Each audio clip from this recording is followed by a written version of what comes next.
Recently, I heard the story of Julie Andrews losing her singing voice after a botched throat surgery.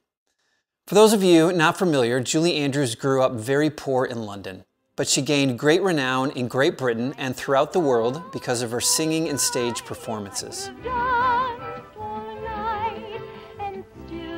At age 13, Julie became the youngest soloist to perform for the King and Queen. By age 18, she was performing on Broadway.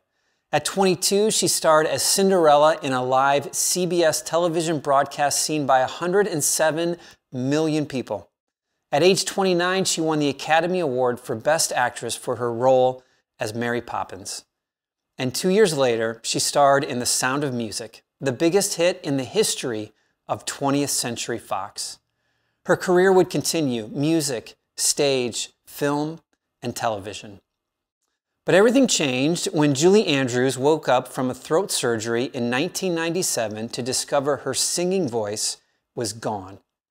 In an instant, adversity struck.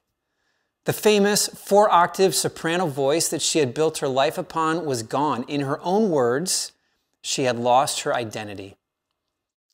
She recounts the story during a 2013 commencement speech at the University of Colorado. In the midst of the adversity of losing her singing voice, she recalls turning to her daughter and asking, "What am I going to do now?" Her daughter's response was the one that we all need to hear from time to time. She turned to Julie and said, "Mom, you'll simply need to find a new voice." Since that time, Julie and her daughter have written over 30 children's books, many of which have been adapted for stage, film, and the symphony. She's also written a memoir of her childhood, Home, a memoir of my early years. And she's continued to star in acting roles on film and television. She is the epitome of somebody who found and embraced a new voice. I am encouraged by her story.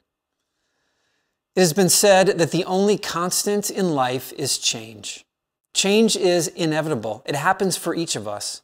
Sometimes that change appears for the better. My cousin who just got married, my neighbor who recently received a promotion and a raise at work, or my daughter who recently received her driver's license.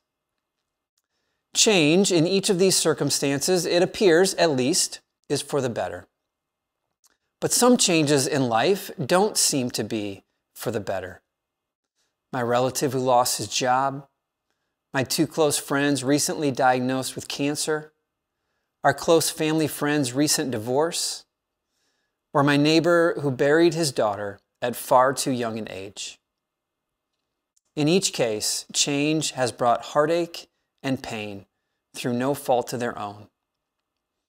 If you are experiencing adversity today, I don't know if you need some encouragement, nor do I know if you'd look for me to provide it. But let me say one thing. You can prevail. You can overcome.